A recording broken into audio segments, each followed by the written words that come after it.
Anak, huwag mo naman kausapin si Princess ng ganun. She just found out na namatay na yung mami niya. Yung staff mo? Yes, kaya please be nice. Have some empathy. Mom, staff niyo dito si Princess. It's her job to clean the surroundings. Bibi, please treat everyone with respect. Kaysa mayaman o mahirap. Fine, Ma. Ako na naman yung kontrabida. Ako na nga tumutulong. Anak, please don't say that. Alam mo, happy-happy ang mama mo na tinutulungan mo ko. That you're here right now. Kaya please smile because I'm very happy, okay? Sige na, smile ka na dyan. O, halika na, hanapin na natin si Bernice. Kailangan na natin masettle tong venue na to. At alam mo naman ang lola mo, masalan. Gusto niya happy ang mga amigas niya. Well, if that's the case, why don't we go directly to the owner? I met her a couple times. Matutulungan tayo ni Miss D. Miss D? Yep.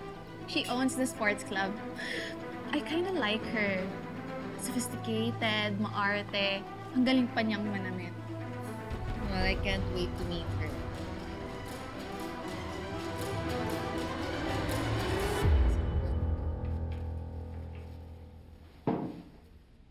Delivery from Papa Johnny.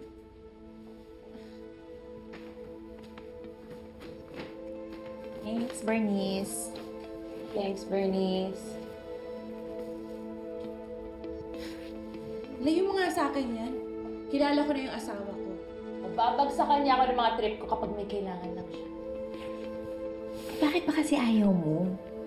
Alam mo, Kaz, kung tutuusin, anak na lang yung kulang sa'yo. Mayaman ka na, may negosyo, may perfect husband. Perfect. Si Johnny? Perfect? Talaga? O bakit? Binibigay niya lahat ng gusto mo. Hindi ba dream husband yun?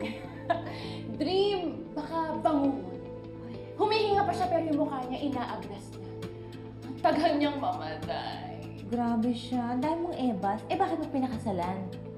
Magkakaganyan ba ako kung gwapong mahirap yung pinakasalan ko? Ito po yung office. Thank you. So, yeah, here's her office. Miss D? Miss D, are you here? Kasama ko po yung mami ko. Bernice. Ay, hi po! Hello! Hello po, ma'am. Si Miss D? Kakaalis lang po nila, Ma'am Jenny. Magla-lunch out po sila. Bakit po? Ikaw si Bernice? Yes po. Tumawag yung sister ko dito, nag-pencil booking for an event. I'm here to pay for the down payment. Kayo po pala yung kapatid ni Mimi Samaniego, yung nagpa-reserve for the birthday party. Doon na lang po tayo sa labas para mapirmahan niyo po yung reservation form. Okay po? Okay. Sige po, thank you. Okay po. Sayang wala si Miss D. Gusto ko sanang ma-meet mo siya. She's so fun. Now I'm really interested to meet Miss D. Just making you happy, ha?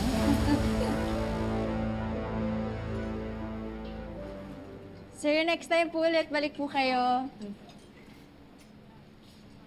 Sir, may naiwan po kayo. Tip namin yan. Enjoy namin service dito. Salamat po, Up!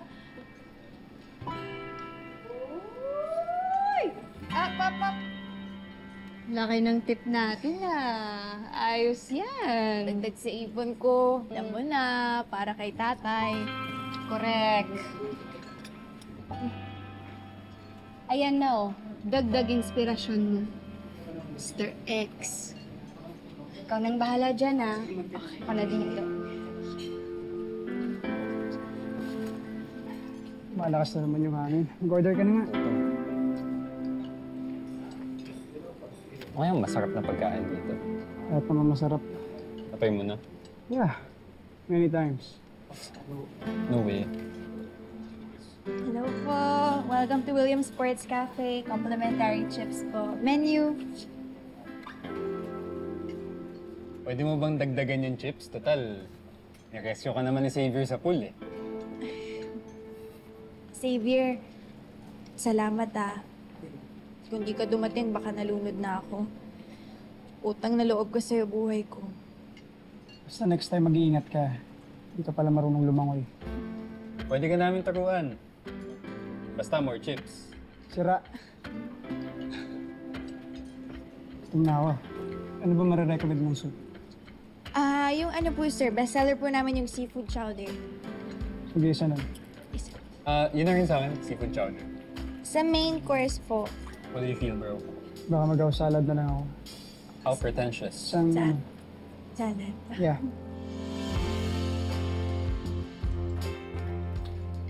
So, do you like the place, Ma? Yeah, ang ganda talaga dito. Now I get it kung bakit mo gusto dito.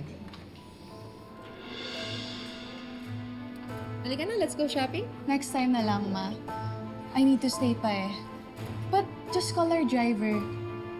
Ihatid na lang kita sa lobby. Are you sure? Yeah. Come on, let's go. Okay.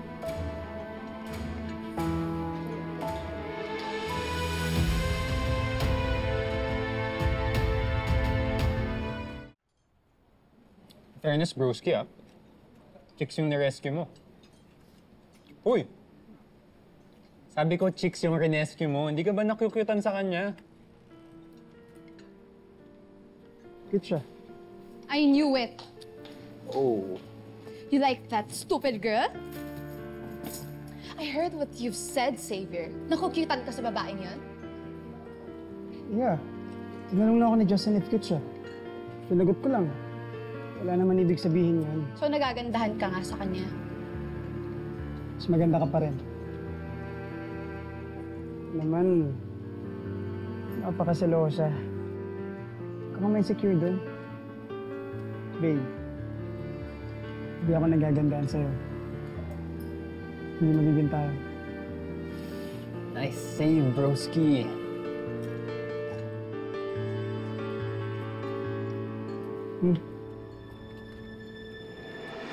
Ito na po yung soup. Oh my God! Sorry!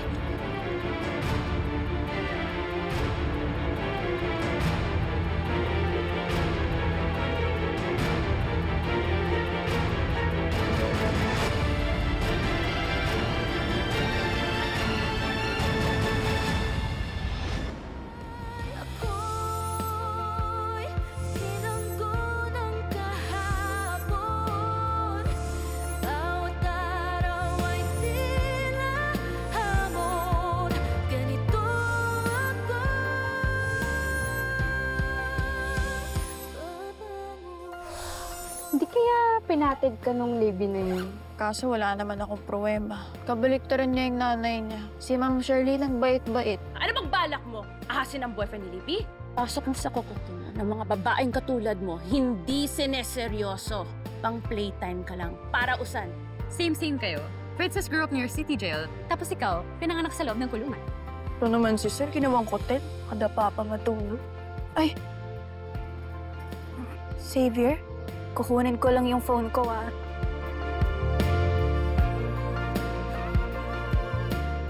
Doon na ako, check ko pa. Sige.